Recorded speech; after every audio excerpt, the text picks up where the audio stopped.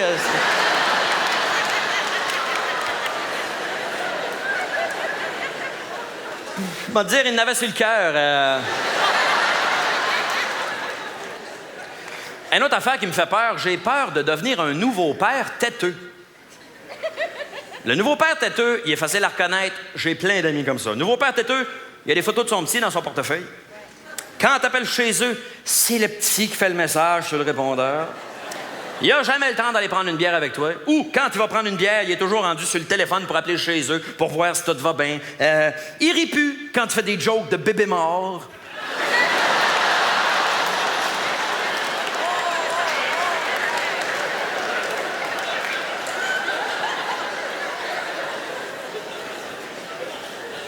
Une autre affaire aussi, je suis pas sûr que je suis d'accord avec toutes les nouvelles méthodes. Peut-être que je suis vieux jeu. Tu sais, les nouvelles méthodes d'éducation, peut-être c'est moi qui est vieux jeu. Ça se peut, mais comment je vous dirais ça? Moi, j'ai été élevé à une bizarre d'époque. Moi, mes parents, eux autres, ils ont été élevés à l'époque où les parents frappaient.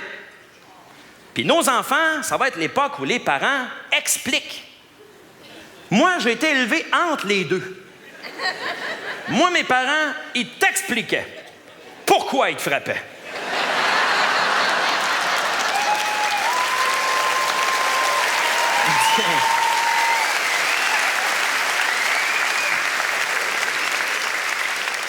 Aujourd'hui, ils donnent du Ritalin aux enfants. Dans mon temps, on avait du Ritalin, mais ça s'appelait pas de même.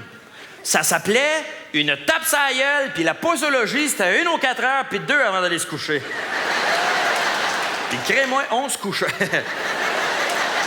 Tu sais, les nouvelles méthodes, on dit souvent que les jeunes parlent mal, que les jeunes ne savent pas s'exprimer. Moi, je pense que c'est parce qu'on leur apprend pas à parler comme du monde quand ils sont tout petits. Je vous donne un exemple bien simple. Moi, j'ai 2 voisins, OK? Un Français puis un Québécois. Le Français, quand il parle à son petit gars de 2 ans, il va faire des phrases complètes. Tu sais, il va lui dire « Mais non, Martin, si tu ne veux pas échapper ta nourriture, il faut tenir la fourchette vers le haut. » Le Québécois, lui, c'est « Ben non, ti prot, si li veut miam miam, c'est la ti fourchette en haut. »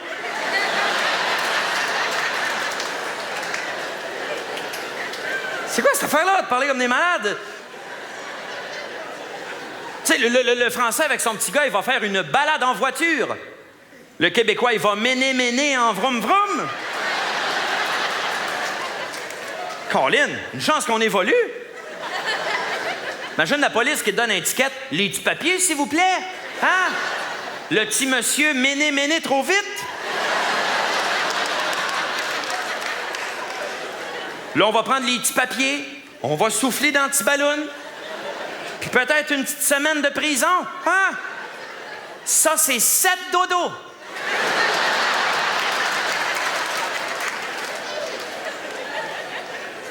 Les nouvelles méthodes. Il y avait une psychologue à la télévision l'autre fois qui disait que il ne faut pas avoir peur de montrer à notre enfant qu'on peut faire des erreurs. Tu sais, il ne faut pas avoir peur de montrer qu'on n'est pas parfait. Moi, je l'avoue, je ne suis pas d'accord. Moi, quand je vais avoir des enfants, je veux qu'ils pensent que je suis parfait. Ils verront bien assez vite que je ne le suis pas. Mais il me semble qu'en attendant, c'est important d'admirer son père. En tout cas, moi, je me rappelle que dans ma tête de petit gars de 4 ans, là, mon père, c'était un homme qui courait vite. Il pouvait lever des roches grosses de même. Il patinait comme Guy Lafleur et il avait un gros pénis. Non, je m'excuse, mais c'est ça pareil. Et aujourd'hui, aujourd'hui, ça a l'air que je suis le portrait tout craché de mon père à l'époque. Et Non, ben tu vois, je me dis, mon père devait pas être parfait parce que moi, je me rends compte que à son âge, ben, je cours pas vite, je lève pas des roches grosses de même, je patine pas comme Guy Lafleur, puis c'est ça.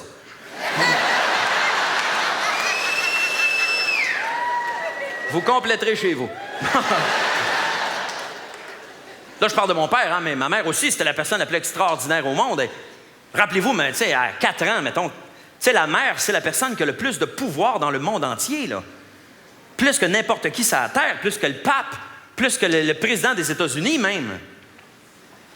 Bon, en vieillissant, tu découvres que ta mère aurait peut-être pas beaucoup de poids en politique internationale. J'imagine pas ma mère arrivant en Irak, puis bon, qu'est-ce qui se passe, là?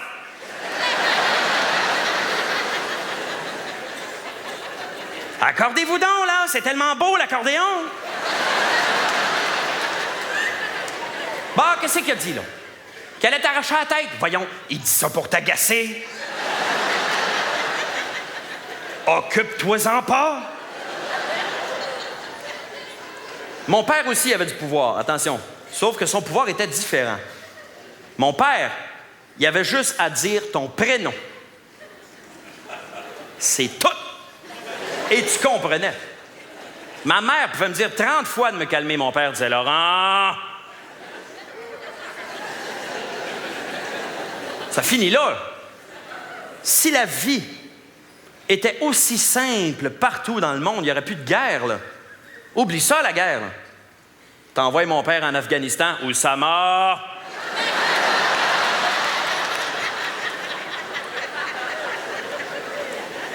Ce qui est extraordinaire, c'est qu'à chaque fois, quand il disait juste ton prénom, ça ne voulait pas dire la même chose.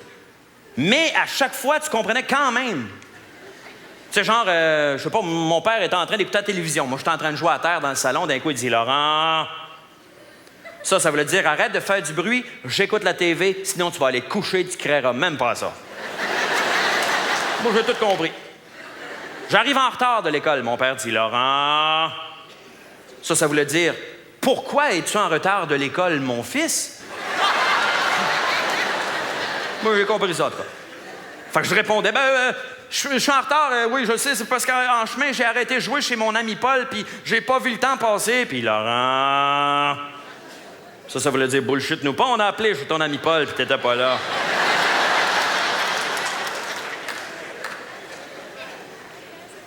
Mes parents étaient très, très sévères sur certaines choses. Moi, mon père, une affaire qu'on ne faisait jamais chez nous, c'était sacré. Y en a-tu qui... Ah, tiens, j'ai une question, je suis curieux de savoir ça. Par applaudissement dans la salle, est-ce qu'il y a des gens, honnêtement, là, qui ne sacrent jamais? Par applaudissement, y en a-tu? Oui, il y en a. You speak French? Non, mais c'est important de préciser. OK, non, mais il y en a quand même quelques-uns. OK. Non, je veux pas choquer les gens, mais je me suis posé bien des questions, moi. Quand j'étais petit, je comprenais pas pourquoi on pouvait pas sacrer. Aujourd'hui, je comprends. Tu sais, aujourd'hui, on ne sacre pas parce que c'est pas beau. Tu sais, il y en a que ça peut les choquer. Bon, tu sais, je comprends. Tu sais, mais quand j'étais petit, je comprenais pas pourquoi. Tu sais, pourquoi on peut dire « Eh Seigneur, aime mon Dieu », mais pas « Eh Christ », c'est la même personne. Tu sais, comment ça se fait? Ça paraît mieux de dire « maudite marde » que de dire « hostie ». Pourtant, il y en a un des deux qu'on mange pas, puis c'est pas celui qui est interdit. Tu sais. J'essayais de voir qu'est-ce qui arriverait si le sacre était accepté partout. Tu sais, à la TV, dans les journaux, tout le monde sacre tout le temps. Les nouvelles, moi, j'imagine très bien Bernard de Rome. Mesdames, Messieurs, bonsoir. Eh bien, il s'en est passé une tabarnak aujourd'hui à Ottawa.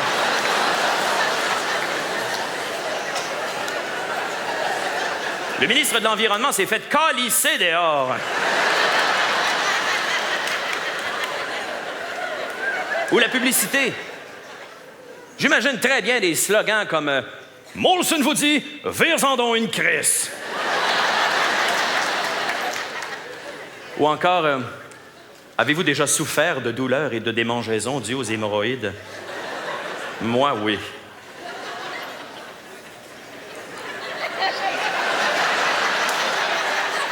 Vous me voyez venir, hein? Vous compléterez chez vous. Bon! Alors, attention, là. Là, je suis pas en train de dire qu'il faudrait sacrer puis que c'est correct, là. Au contraire, je me dis, si tout le monde sacrait tout le temps, hein, ça servirait à rien, là, ça aurait plus d'impact. C'est vrai, le sacre perdrait sa fonction principale, qui est se défouler. Hein? Tu te coupes en faisant manger ou tu t'écrases le pouce avec un marteau. Avant même l'onguent, le pansement ou le mercurochrome. Les premiers soins indiquent un bon gros sac. Tu ne soignes pas un pouce écrasé avec un saperlipopette, c'est pas vrai.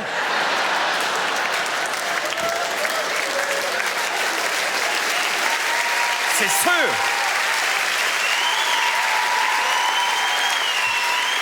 En tout cas, je veux pas parler pour les autres, mais il me semble au minimum un Chris.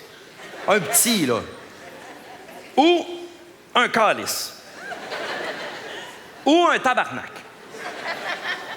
Ou les trois. Selon la douleur, hein? Ça, c'est une autre théorie que j'ai développée. Je me suis rendu compte d'une chose, c'est que dans la vie, il y a comme une échelle de douleur. Et il y a une échelle de sacre pour aller avec. On dirait que plus ça fait mal, plus on s'en va vers le tabarnak.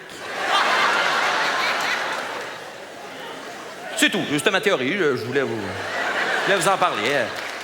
Non, mais on dirait que... Hein, on dirait que... Tu sais, je veux pas... Tabarnak, c'est comme le sacre ultime. Hein? Le top du top des sacs, là. Tu sais, je veux dire, une belle fille, c'est une belle fille. Une hostie de belle fille, c'est déjà mieux. Man, tabarnak de belle fille, ça, c'est le summum. Hein?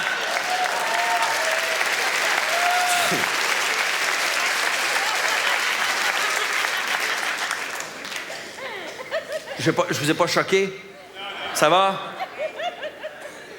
Vous êtes fin en tabarnak.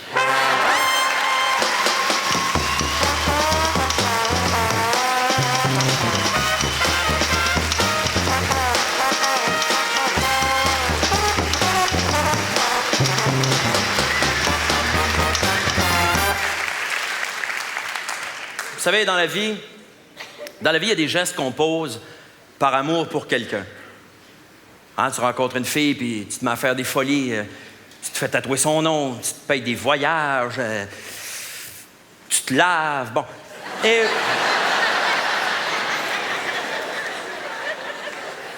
Ce soir, j'ai eu envie de faire une chanson que j'ai écrite, une chanson qui parle de tout ce qu'on peut faire par amour pour quelqu'un, et la chanson s'intitule tout simplement « Pour elle ».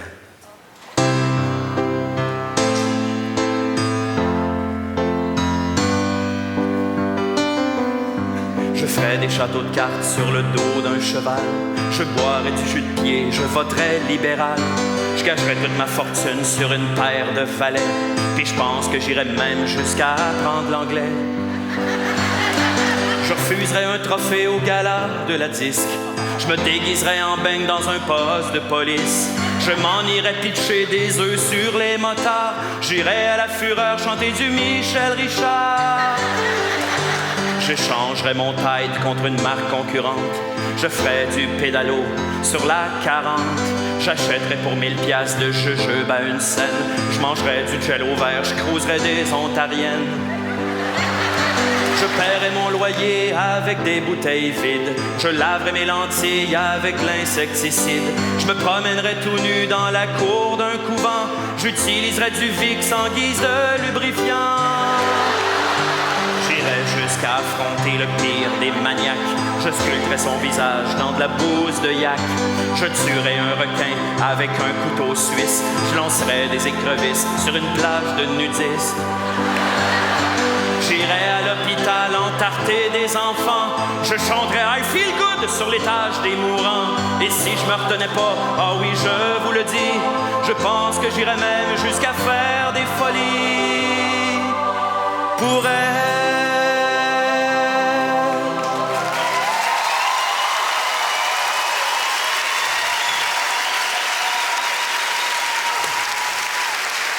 Ah, merci, merci. De la grande chanson, hein? Charles Aznavour peut aller se rhabiller. Modestie, hein? Hey, j'ai remarqué une chose dernièrement. J'ai réalisé qu'une des caractéristiques principales de notre société d'aujourd'hui, c'est qu'aujourd'hui, on n'est plus responsable de rien. Hein? Aujourd'hui, tu peux faire n'importe quelle niaiserie. Il y a toujours quelqu'un qui va te dire que c'est pas de ta faute. Un exemple, tu peux fumer toute ta vie, parce que si jamais tu tombes malade, ça ne sera pas de ta faute. Ça va être de la faute de la compagnie de tabac. C'est bien fait, hein? Il y a des gens là, qui poursuivent les compagnies de tabac parce qu'ils sont tombés malades. Puis... Moi, je me dis, C'est juste moi, il y a quelque chose qui marche pas là-dedans. Hein? Ils l'écrivent sur le paquet.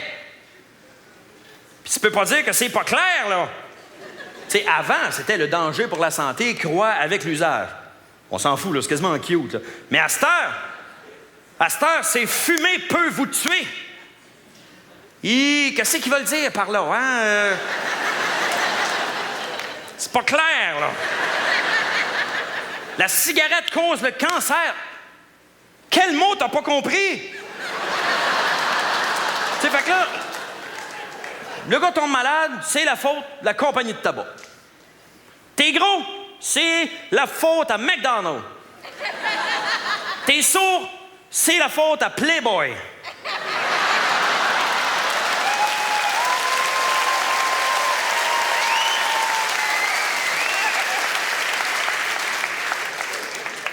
Non, mais les avertissements, ces paquets de cigarettes sont tellement clairs. On sait que c'est mauvais. Je veux dire, c'est écrit, gros de même. Ils ont commencé à mettre des espèces de photos dessus, de poumons dégueulasses. Bientôt, ils vont mettre une puce électronique dans ton paquet. Quand tu vas l'ouvrir, ça va dire « You're gonna die ».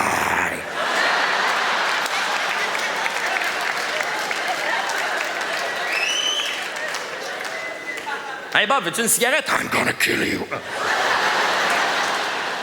Excuse-moi, je l'oublie tout le temps. Mais tu sais, c'est jamais de la faute à personne. Tu sais, on voit souvent des articles dans le journal ou aux nouvelles, ils vont dire des choses comme la route fait une victime, la vitesse fait une victime, la motoneige fait une victime. C'est jamais du monde qui font des victimes. OK. La route fait une victime. Qu'est-ce qui s'est passé? Qu'est-ce qui est arrivé, mon gars? Tu le craindras pas. Je me suis fait attaquer par la rue Beaubien. Je te le dis, si la rue Christophe Colomb n'était pas intervenue, on aurait mangé une Simonac, moi. La motoneige fait des victimes. Moi, j'ai déjà vu des motoneiges, OK? De proche, là. Je me suis jamais fait attaquer par une motoneige, moi. Bon, faut dire que celle que j'ai vue était apprivoisée, là. Tu sais, c'est jamais de la faute à personne. Tu sais, si t'es quelqu'un de violent, on va dire que c'est la faute à quoi? La TV. Hein, les films d'horreur, par exemple, ça rendrait les gens violents. Ça, je suis d'accord. Ça, par exemple, ça, c'est vrai. Ça, je pense que les films d'horreur, ça peut rendre les gens violents, mais peut-être pas pour les raisons qu'on pense. Pas parce que tu vois du sang puis des meurtres. Non, non, non. Tu deviens violent parce que tu vois du monde niaiseux qui se font tuer là-dedans. La fille se fait courir après par un fou avec une machette de 4 pieds de long. Elle va se crisser dans le garde-robe. Le gars rentre dans la pièce. Où c'est qu'il va regarder, tu penses, dans le garde-robe? Niaiseuse!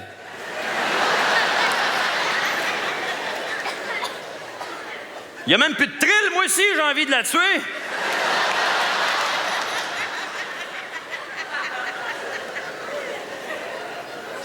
Fait qu'un gars sort de chez eux puis il se met à tirer sur tout le monde, c'est la faute de la TV ou de la musique rock. Hein, c'est souvent ça qu'ils nous disent, en télévision, musique heavy metal. Bon. Soyons sérieux, 10 secondes, là.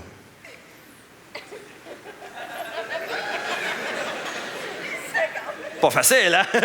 Non, mais, OK, soyons sérieux. Le gars, là, chez eux, il y a 3 affaires, OK? Il y a une TV, il y a de la musique heavy metal et il y a un gun. Lequel des 3 tu y enlèves si tu veux pas qu'il tue du monde?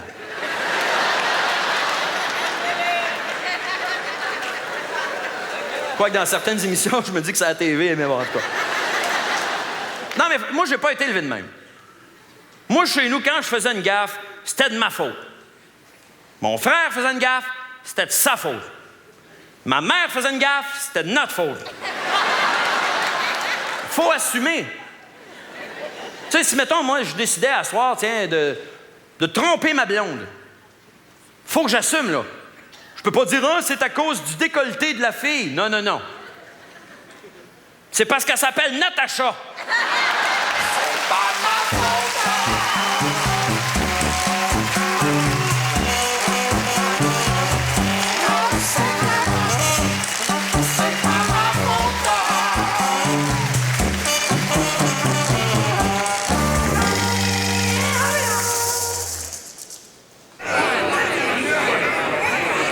S'il vous plaît. S'il vous plaît. Alors? S'il vous plaît. Alors? La parole est au ministre de l'Inertie.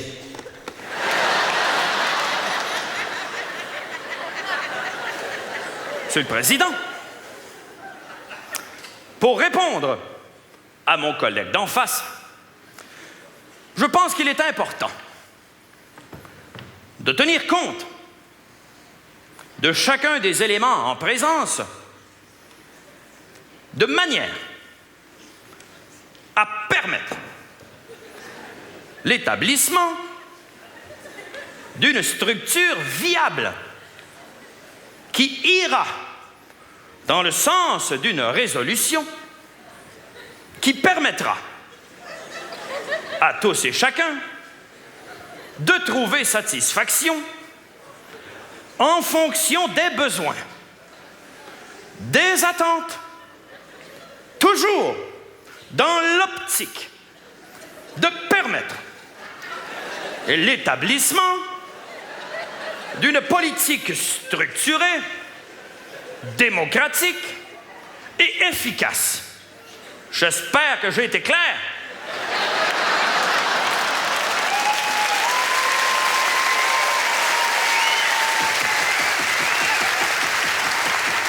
La parole est au député de Sainte-Marie du Précieux Sang des Adorateurs du Saint-Suaire de Fatima de l'Immaculée Conception, Est.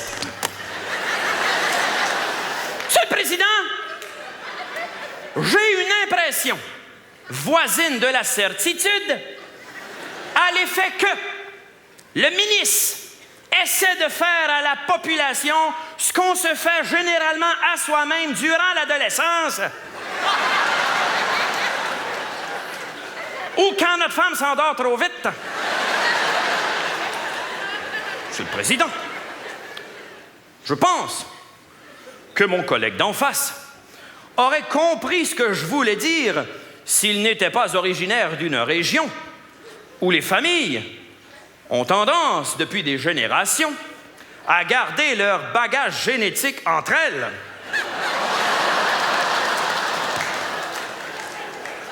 Monsieur le Président, j'apprécie l'intérêt du ministre concernant la population de Longueuil.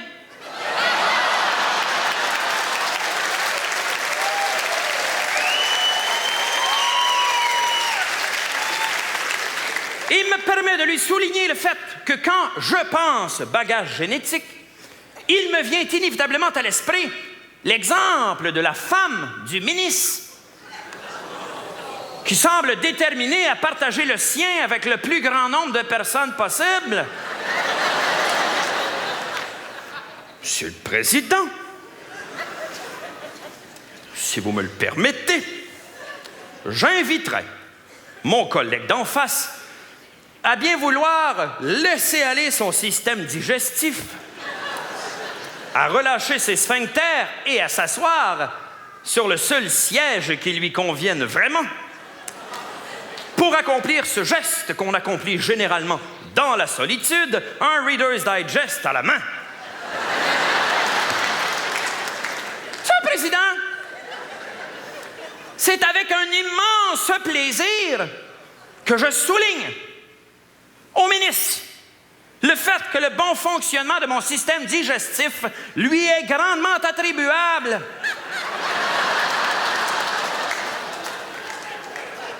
Et qu'il peut bien, et je le souligne d'un trait aussi gras qu'une tranche de bacon, il peut bien, disais-je, se délecter du fruit de mes défécations.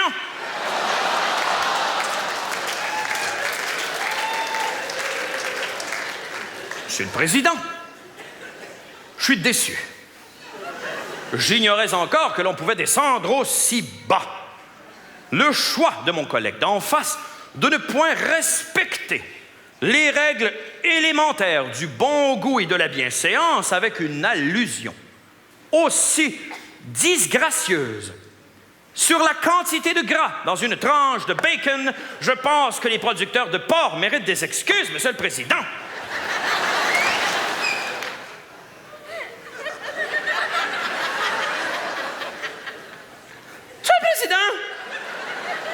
Est-ce qu'il y aurait moyen de revenir au débat qui nous intéresse? Je pense qu'on s'est écarté, là. Effectivement, Monsieur le Président, je suis tout à fait d'accord. Donc, ce que je disais, c'est que je pense qu'il est important de tenir compte de chacun des éléments en présence de manière à permettre l'établissement d'une structure viable qui ira dans le sens d'une résolution qui permettra à tous et chacun de trouver satisfaction en fonction des besoins, des attentes, toujours dans l'optique de permettre l'établissement d'une politique structurée de... Voyons, maudite batterie à la marde!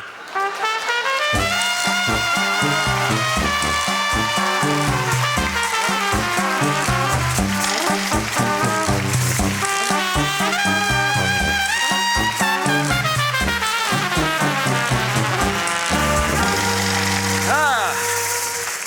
Tadam! Non, ce n'est pas Youpi qui vient d'apparaître.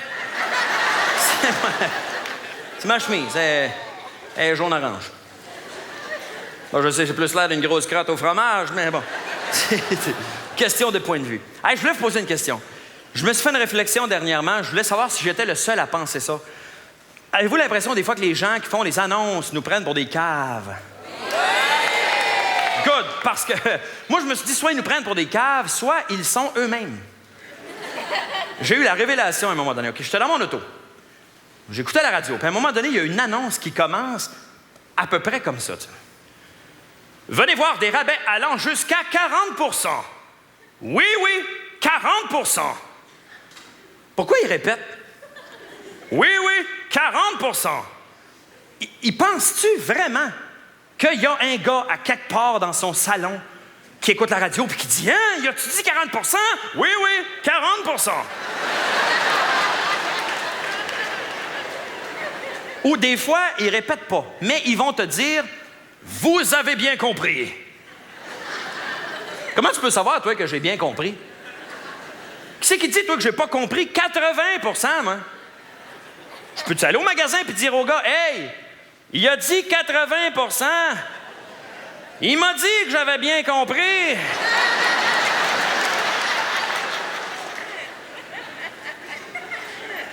Et les comédiens dans les annonces. Hein? Moi, je dis qu'il y a deux sortes de comédiens. Il y a le gars qui le sait qu'il est dans une annonce et il y a celui qui le sait pas. Ça, c'est quelqu'un qu'on surprend dans un moment de vie quotidienne. Genre, le gars sort de chez eux et, par hasard, il croise un de ses chums. T'sais. « Salut Jean-Claude! » Eh bien, dis donc, t'as l'air drôlement pressé. Bien, certainement, je voudrais pas manquer la super vente chez Pharmaprix. Papier toilette, 1,99 le paquet de 4 rouleaux. Déodorant, 99 cents. Tampon Playtex, 1,29 la boîte de 8. Voir si on se parle de même dans la vraie vie, là. Dans le genre, « Salut Paul, comment ça va? » « Excuse-moi, j'ai pas le temps de te parler. Faut que j'aille m'acheter des chaussures à 24,99 chez Chaussures Plus. » « Ah ben viens-t'en, m'a donné un livre dans ma voiture à 299 par mois, plus les taxes et frais de transport et préparation. » Ah non, je peux pas, faut que j'aille rejoindre ma femme à 500$ par mois, plus les frais d'avocat. Tu sais comment c'est? Mais il y a une chose, moi, qui m'a toujours épaté dans les commerciaux, et c'est l'espèce de, comment je dirais ça, l'aisance, la facilité avec laquelle les gens nous parlent de sujets personnels. C'est des affaires qu'on se parle même pas dans la vraie vie, là. Vous vous rappelez l'annonce du gars qui nous parlait en gros plan de ses hémorroïdes? Hein? Ben, je dis la face du gars en gros plan, là, pas... Non, mais... une annonce de tisane, à un moment donné, hein? C'était deux petites madames qui nous parlaient de ballonnement, de flatulence. Le gars qui escalade une montagne pour nous dire qu'avec Carl Brand, il va aux toilettes de façon régulière. La fille qui sent pas fraîche, l'autre, c'est une vaginite à levure. Les gars dans le bain tourbillon qui parlent de diarrhée. Là, vous avez peut-être vu l'autre qu'ils ont fait par après. Hein, il joue au Twister. Il joue au Twister. La fille, elle a la face collée dans le cul du gars. L'autre, il va lui dire qu'il a le flux calice.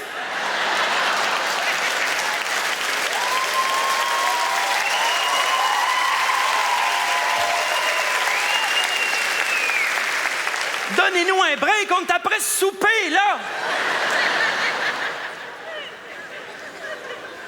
Et il y a aussi des genres d'annonces qui ne changeront jamais. Je trouve le meilleur exemple, c'est les annonces de bière. Parce que dans les annonces de bière, le monde a du fun. Hein? Tu trouves une bière, il y a 8 pétounes qui arrivent. Tu rentres dans le frigidaire à bière du dépanneur pour te chercher un six-pack. Tout d'un coup, tu te retrouves dans un beach party. La piscine, la musique. La plus belle fille du party vient te voir, puis elle te dit pas « je t'aime comme ami ».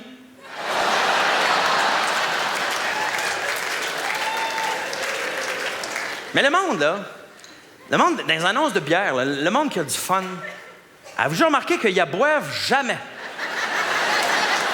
C'est vrai, hein? Ils lèvent, ils font des chin-chin, ils font de la planche à voile, mais ils boivent pas. C'est ça que je me suis demandé, moi. Qu'est-ce qu'ils font avec? C'est peut-être ça qu'on n'a pas compris. On le sait peut-être juste pas, mais dans le fond, la bière, c'est pas fait pour être bu. C'est pour ça que dans les annonces, tu vois jamais personne à 4 pattes en train de vomir dans la neige en disant « T'es mon meilleur ami. »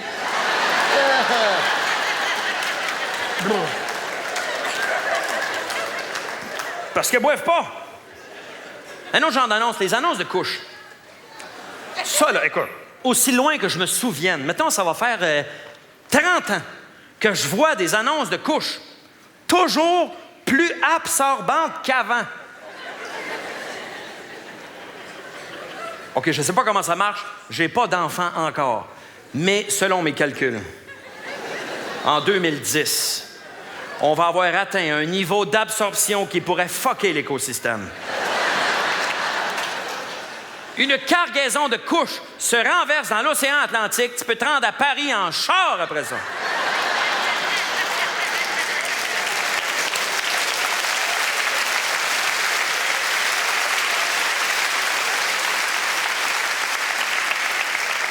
On va-tu un jour réussir à atteindre le niveau maximal de l'absorption? On va-tu créer la couche à un moment donné que ça se pourra pas être plus absorbant, là? Que là, on va pouvoir se dire, OK, on l'a. Les gars, arrêtez. On est arrivé, là. Puis si ça arrive un jour, comment qu'on va s'en rendre compte? Quand tu vas mettre le bébé sur la couche, puis plus de bébé?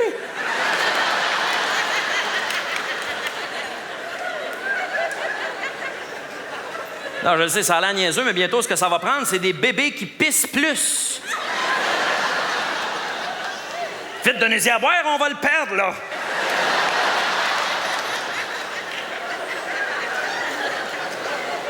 Et on a tous une annonce qui nous tombe ses nerfs plus que les autres, hein? On a tous au moins une annonce. Moi, en fait, moi, c'est pas une annonce. Moi, c'est plus une phrase dans une annonce. La phrase, c'est « Aucun représentant n'ira chez vous ». Ça, là. Tu sais, il y a eu une mode à un moment donné, hein? Les compagnies d'assurance qui faisaient de la publicité. Ça, c'était bien important. Fallait que tu le saches.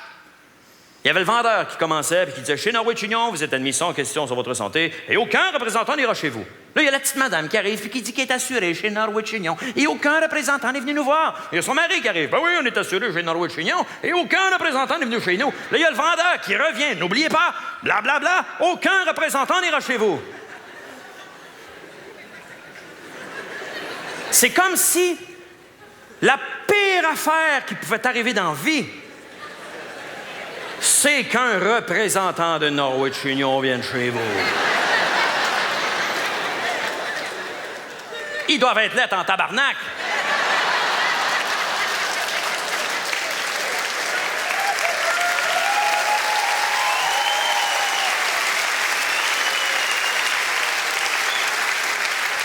Quand c'est rendu que tu peux dire à ton petit gars, sois sage, là, sinon le monsieur de Norwich Union va venir.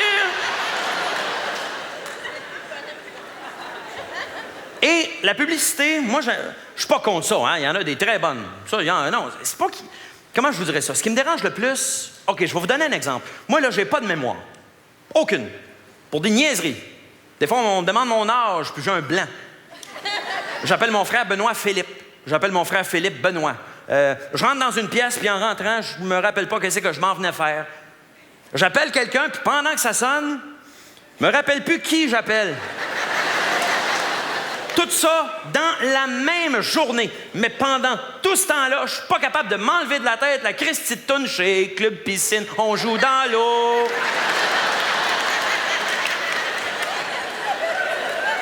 C'est ça, la vraie vie Club Piscine. Puis le petit gars dans l'annonce, hein? Tu sais, le petit gars qui chante dans la trip, là. C'est-tu moi où on a le goût qui pogne dans le filtreur?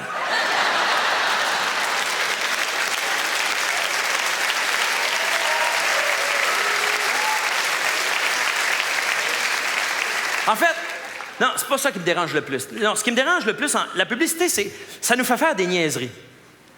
Moi, il y a des affaires que j'achète ou que je fais parce que je trouvais l'annonce le fun. Tout le monde, vous connaissez l'insectarium à Montréal? Oui. Ouais. Tout le monde connaît. Une affaire qui est peut-être moins connue, par exemple, le croque-insecte. Oui, hein, oui, ouais, c'est ça. Ça, le croque-insecte, ceux qui ne savent pas c'est quoi, ils font ça chaque année. C'est une dégustation d'insectes. Et moi, je suis allé là parce que je trouvais l'annonce le fun. En fait, je suis allé là aussi parce que ma blonde est super dédaigneuse. Fait que je me suis dit, moi, il faire une joke, on va aller là-bas, ça va être drôle. Bon. C'était une joke que je voulais y faire. Bon, c'est pas grave, là. Moi, je trouvais ça drôle. Bon. Ben, Colin, elle a mangé des affaires, là. Omelette aux fourmis. Puis j'invente même pas, là, hein. Des grillons sautés dans le beurre à l'ail. Des grillons dans le chocolat. Des biscuits aux larves de ténébrion. Puis Chris, elle avale même pas.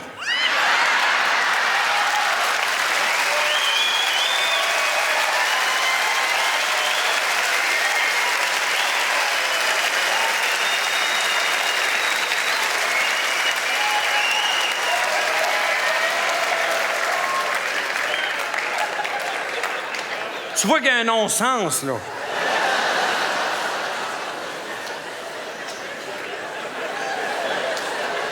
Non, on va dire que c'est pas ça qui me dérange le plus. Non, c'est pas ça qui... Non, c'est pas qu'il y a de la publicité qui me dérange, c'est qu'il y en a partout. Puis à un moment donné, ils ont même parlé de mettre de la publicité dans les hôpitaux. Moi, je me suis demandé, tu sais, à quoi ça va ressembler, de la publicité dans les hôpitaux. Scalpel. Ciseaux. Rapporteur d'angle. N'importe quoi. Je suis pas médecin, ouais, bon, je sais pas. Écoutez, monsieur, tout va très bien se passer, mais juste avant de procéder, je tiens à vous rappeler que cette opération au foie est une présentation de Kentucky et de sa méga bouffe.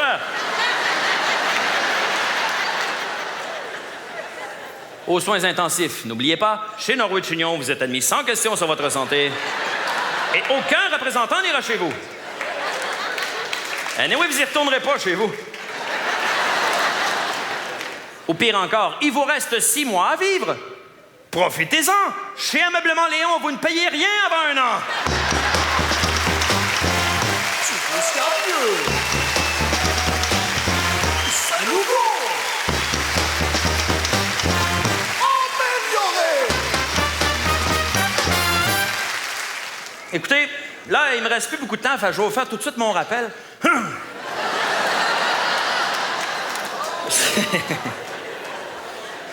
C'est une chanson que j'ai écrite pour les gens qui sont seuls.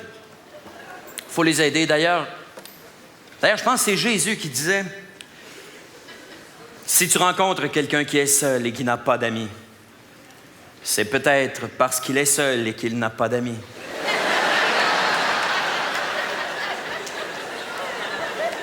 Vous savez, je rencontre souvent des vieux, des malades dans les hôpitaux, comme cette vieille dame atteinte de la taxidermie.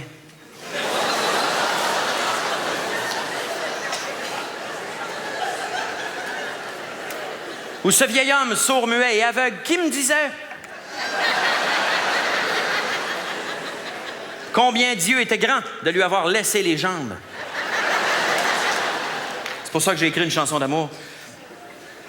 C'est une chanson que j'ai écrite à un moment assez difficile de ma vie. Vous savez, nous, les poètes,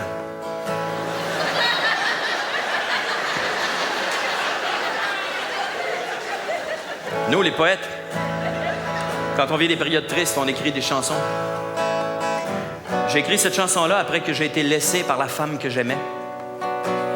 Ça a été très difficile. D'ailleurs, une chance que ma blonde était là, hein, parce que...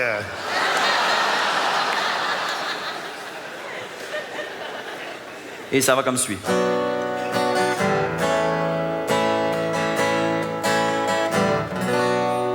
Suzy, pourquoi tu ne m'ouvres pas tes bras? Je te tends la main, mais toi, tu ne me la tends pas. Pourquoi tu ne me touches pas? Peut-être parce que t'as pas de bras. Sais-tu ça? C'est vrai que ça aide pas. Mona, je te parle, mais tu ne me réponds pas. Je te regarde, mais toi, tu ne me regardes pas. Pourquoi es-tu si froide avec moi? Peut-être parce que t'es morte. C'était donc ça. Toutes ces fleurs autour de toi.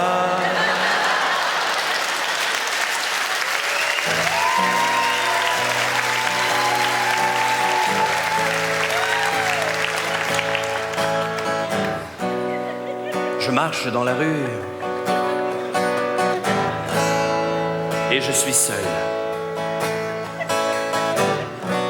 Et je me dis que si tu étais là, je ne serais plus seul. Mais tu n'es pas là.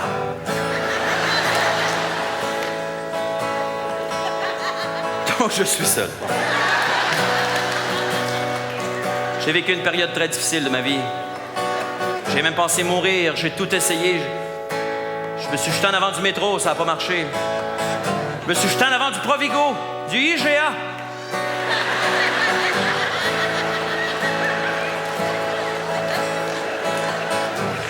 Prenez le temps qu'il faut. J'ai rien après, moi.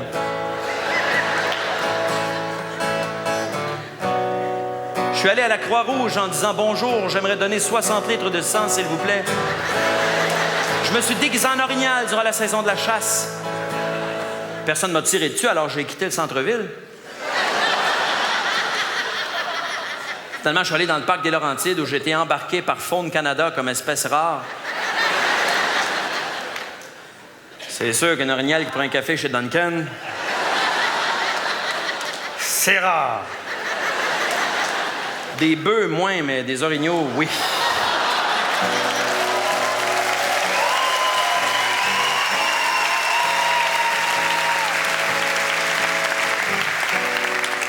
Et à un moment donné, comme ça, je me remémorais notre première rencontre. Ah, je me rappelle, le soleil brillait dans un ciel étoilé.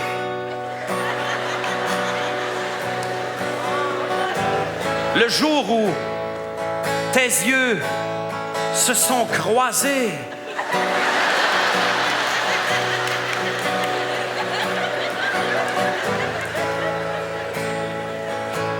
Et à un moment donné, comme ça, que je commençais à être tanné de jouer les deux, même si mon acte d'accord, j'ai eu envie de t'écrire cette chanson dans un style que tu affectionnes particulièrement. Il s'agit d'une chanson country. Quand je vois tous les matins ton dentier tout près du mien, je crois vivre des jours nouveaux. S'il te plaît, partage mon verre d'eau.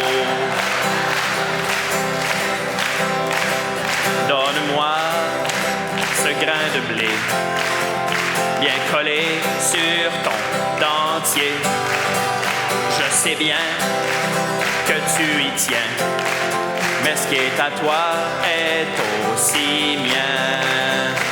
Oh Georgette, ton dentier m'a séduit, et ton haleine aussi. Quand je t'embrasse, ça me rappelle que je dois sortir les poubelles. Merci, bonsoir.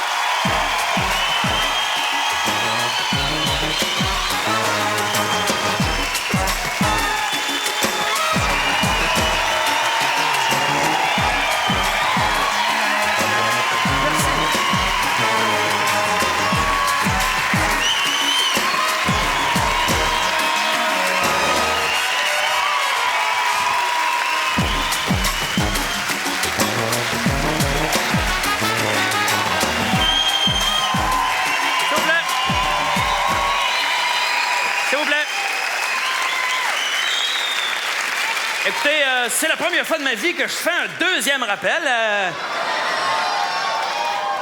Aïe, aïe! Wouh!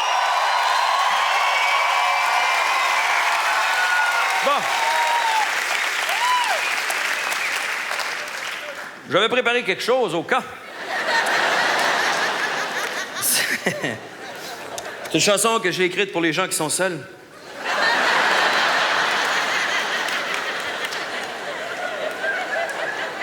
D'ailleurs, j'ai déjà vécu l'expérience de la solitude à un moment donné. Moi-même, un soir, j'étais en train de jouer aux cartes et j'étais seul. Puis il me restait seulement, vous savez, les espèces de jeux de cartes cochons qu'un de mes chums m'avait donné pour rire. Il m'a dit qu'après 2-3 games de patience, j'étais dû pour une game de solitaire.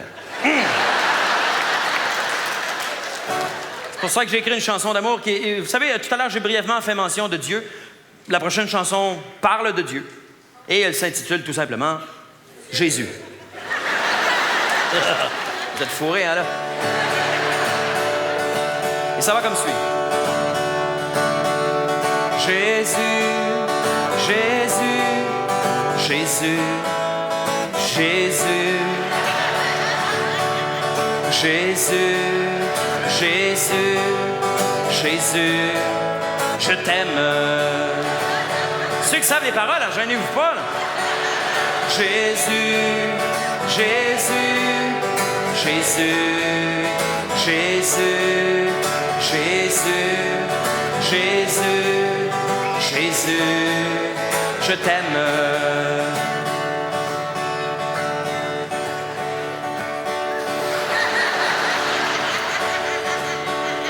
Jésus, Jésus, Jésus, c'est juste une demi-heure. Jésus, Jésus, ça passe vite. Jésus, Jésus, je t'aime.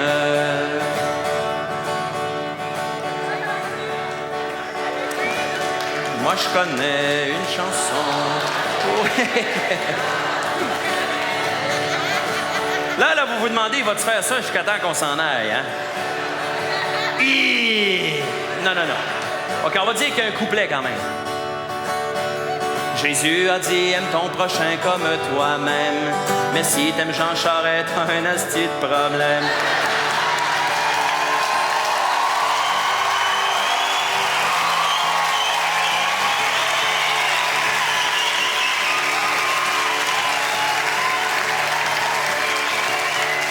Fais à autrui ce que tu voudrais qu'on te fasse, mais je peux pas faire à ma blonde ce que je voudrais qu'elle me fasse. Jésus, Jésus, les autres, faites-vous l'expliquer, hein. Jésus, Jésus, je ferai pas un dessin, là. Jésus, Jésus, une turlute, bon, Jésus, je t'aime, il y en a, faut tout le dire. Dans un instant, nos chemins vont se séparer. Mais j'ai trouvé un moyen de pas me faire oublier. Demain, toute la journée, puis toute la semaine, peut-être, vous allez avoir cette Christie de toune-là dans la tête.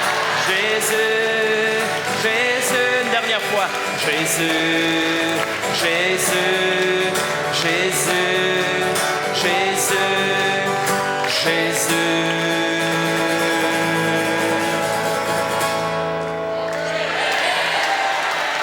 Amen. Merci beaucoup. Bonne soirée. Merci.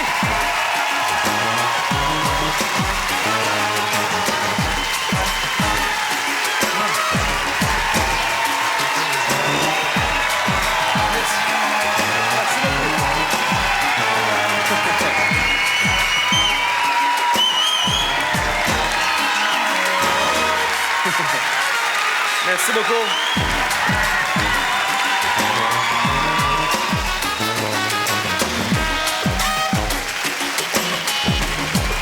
Maintenant. Merci beaucoup. Merci beaucoup. Je veux encore une fois vous dire merci. Jean-Marc viendront me rejoindre. On veut encore une fois vous dire merci d'être venu ce soir. Voilà. Écoutez, ce soir, c'est le cadeau qu'on faisait pour la Maison du Père. Évidemment, on a besoin de vous. À la sortie, on fait appel encore une fois, on vous le répète, à votre générosité. Vous donnez ce que vous pouvez, Ça, c'est ce que plate. vous voulez. Si vous avez aimé ça, vous donnez plus. Donc, on ne dira pas ça, donnez plus, parce qu'on ne veut pas prendre de chance. Merci infiniment. On va descendre, on va aller. Reste arrangé là. Jean-Marc et moi, on va aller recueillir les dons.